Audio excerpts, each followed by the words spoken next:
Life mission പദ്ധതിക്ക് ദേശീയ അംഗീകാരം. നീതി ആയോഗ് ബെസ്റ്റ് പ്രാക്ടീസറായി ലൈഫ് മിഷനെ തിരഞ്ഞെടുത്തു. ഇതിനോടകം 4 ലക്ഷത്തിലധികം വീടുകൾ നിർമ്മിച്ചു നൽകി.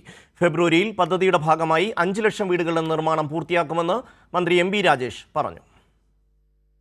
ഒന്നാം LDF സർക്കാരിന്റെ കാലത്ത് ഭവനരഹിതർക്കായി കൊണ്ടുവന്ന ലൈഫ് മിഷൻ പദ്ധതി ഇന്ന് അംഗീകാരത്തിന്റെ നിറവിലാണ്. രാജ്യത്തെ ഭവന നിർമ്മാണ പദ്ധതികളിൽ ബെസ്റ്റ് പ്രാക്ടീസായി ലൈഫ് മിഷനെ നീതി ആയോഗ് തെരഞ്ഞെടുത്തു.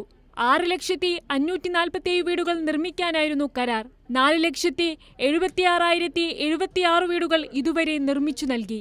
ഫെബ്രുവരിയിൽ 5 ലക്ഷം വീടുകളുടെ നിർമ്മാണം പൂർത്തിയാകുമെന്ന് മന്ത്രി എം. രാജേഷ് പറഞ്ഞു. ഇന്ത്യയിലെ അഫോർഡബിൾ ഹൗസിംഗ് രംഗത്തെ ഒരു ബെസ്റ്റ് പ്രാക്ടീസ് ആയിട്ട് ലൈഫ് അംഗീകരിക്കപ്പെട്ടിരിക്കുകയാണ്.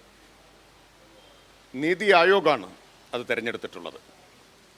ഇതുവരെ ലൈഫിൽ 6,547,000 വീടുകൾ നിർമ്മിക്കാനാണ് കരാർ വെച്ചത്.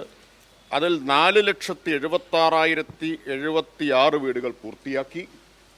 1,24,471 വീടുകളുടെ നിർമ്മാണം നടന്നുകൊണ്ടിരിക്കുകയാണ്.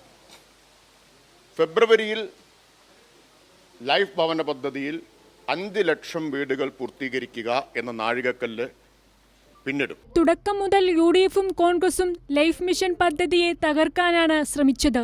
മുൻ UDF കൺവീനർ MM ഹസനും പ്രതിപക്ഷ നേതാവും ഉൾപ്പെടെ പദ്ധതിക്ക് എതിരെ നിന്നിരുന്നു.